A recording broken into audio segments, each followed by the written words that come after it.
আমরা দাঁড়িয়ে রয়েছি যোধপুর গার্ডেনে এবং সেখানে দেখা যাচ্ছে একটি চায়ের দোকান, তার সামনেই রয়েছে টেবিল, বিএলও রয়েছেন এবং তার সঙ্গে সঙ্গে এখানে যে বিভিন্ন ফর্মগুলো, ভোটার যে লিস্টগুলো আগের ছিল, যেগুলো দেখে দেখে প্রত্যেকটা বাড়িতে বাড়িতে ফর্ম বিলি হওয়ার কথা, এইখানে কিন্তু তারা রয়েছেন। যদিও এই বিষয় নিয়ে যেটা স্থানীয় বিজেপির নেতৃত্ব যারা রয়েছেন তারা অভিযোগ করছেন যে বাড়ি বাড়ি যাওয়া হয়নি।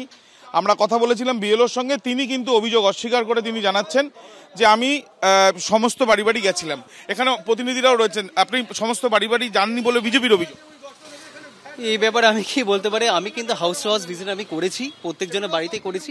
জাস্ট কয়েকজনের আছে, ওরা বলছে যেহেতু একসাথে দিতে, তৃণমূল কংগ্রেসের থেকে পলিটিক্যাল ভাবে কোনো এইসব কিচ্ছু আনাবার ব্যাপারে, বুঝতে পেরেছেন? সকাল 10টা থেকে উনি পৌঁছাচ্ছেন এখানে, ওইখানে সিসিটিভি আছে, আমার কাছে ভিডিও আছে, সকালবেলা একজন ফেসবুক লাইভ করেছে, সেই কি বলছে?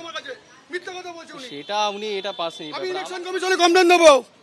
না না, এইখান থেকে কালকে গেছে নাকি জানি না, এইখান থেকে ফর্ম আজকে নিয়ে গেছে, আজকে এখানেই বসে ফর্ম বিলি করছে উনি, আজকে এখান থেকে ওঠেনি। আমাকে বলুন, এই যে একজন বলছেন যে ওনার বাড়িতে গেছেন, আপনি বলছেন মিথ্যা কথা বলছে, উনি এখান থেকে নিয়ে গেছে, আমি 5 মিনিট আগে রাস্তায় দাঁড়িয়ে দেখেছি। যাওয়ার বিষয় নেই, ব্যাপারটা হচ্ছে নির্বাচন কমিশনের যে নির্দেশ যে প্রত্যেকটা বাড়িতে যাবে, সেই ক্যান্ডিডেট সে বাড়িতে থাকে কিনা সেটা দেখার দায়িত্ব ওর। আমার কর্তব্য, আমি এটা করেছি, আমার একটা বিএলও যেটা ডিউটি যেটা করা উচিত সেটা আমি করছি।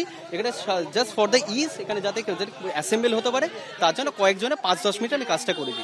বাদ বাকি কিন্তু আমি প্রত্যেকজনে আমি হাউস ভিজিট আমি করেছি।